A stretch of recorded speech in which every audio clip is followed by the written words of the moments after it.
O Bangladesh, um país no sul da Ásia, à direita da Índia no mapa, a leste da Índia, é agora palco de protestos tremendos. Vocês vão ver a manchete do Epoch Times Brasil a meu lado.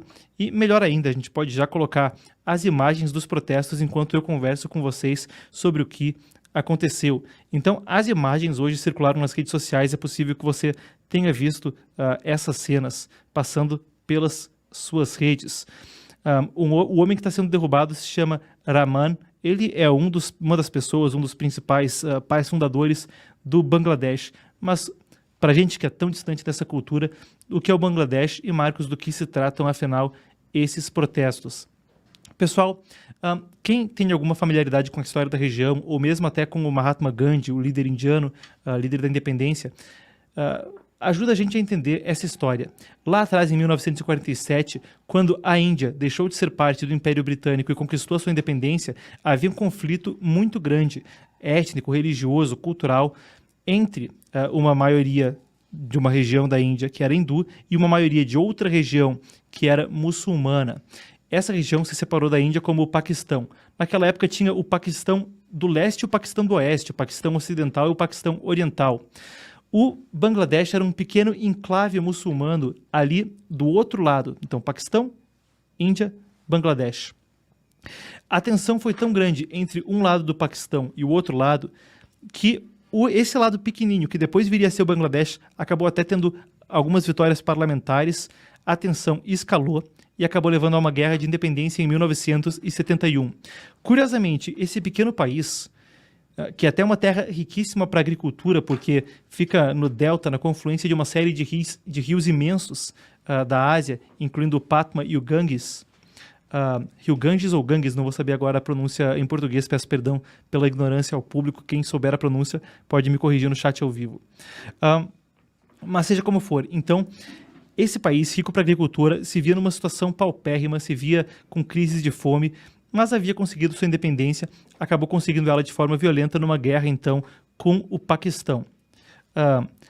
Resultado, as coisas vão acontecendo. O Bangladesh, que tinha se aproximado de ideologia socialista, se afasta da extrema esquerda, se afasta de ideias antagônicas à liberdade econômica e aos poucos consegue tomar uma rota de até abertura econômica, consegue tomar uma rota de ser um país que disparou economicamente, trazendo o que eles chamam de Ready-Made Garments, RMG, em inglês, mas é um termo que na indústria global se refere à indústria têxtil, à industrialização através da produção de roupas baratas. A gente sempre brincava que tudo que comprava era feito na China, mas se você for em alguma loja de roupas, em algum shopping, você vai ver que talvez as roupas que você compra no varejo, dá uma espiada na etiqueta, muitas têm sido feitas no Bangladesh. Aí Zara, outras marcas, dá uma passada no shopping e você vai ver o Bangladesh ali. O que está acontecendo, então, agora para ter essas imagens tão fortes? No finalzinho de junho e durante julho todo, começaram protestos porque a atual premier do país, que está no poder há um tempão, desde 2009, ela é neta de um dos pais fundadores do país dessa guerra de independência. E estava se discutindo uma possibilidade de cotas para famílias de veteranos da Guerra de Independência e em posições oficiais, por exemplo, posições muito cobiçadas. Isso começou com protestos, depois a coisa escalou e foi cada vez mais saindo de controle, com pautas mais e abrangentes, até a gente ver as cenas que vimos hoje e haver um anúncio, então, de um general chamado Vakir Uz, da formação de um governo interino. A primeira-ministra saiu do país. O geral é isso, eu vou passar com vocês por alguns dos detalhes da matéria e importante a gente pontuar, houve nisso cerca de 300 pessoas mortas, os protestos foram também violentos, é o final de 15 anos então, 15 anos de governo dela, a primeira-ministra. O nome dela, para eu que já estava tendo problemas ali com o presidente do Irã, são nomes que estão distantes, a gente acaba se confundindo. O nome dela é Sheikh Hasina. Ela renunciou ao cargo, então, hoje e abandonou o país.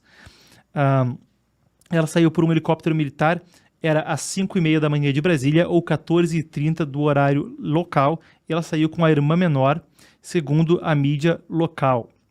Elas foram para o estado de Bengala Ocidental, ou Bengala do Oeste, é o estado fronteiriço ali, na fronteira com a Índia, então atravessando a fronteira com a Índia, elas foram para esse estado Isso é o que a mídia local noticia. Havia alguns relatos também dizendo que o paradeiro era desconhecido.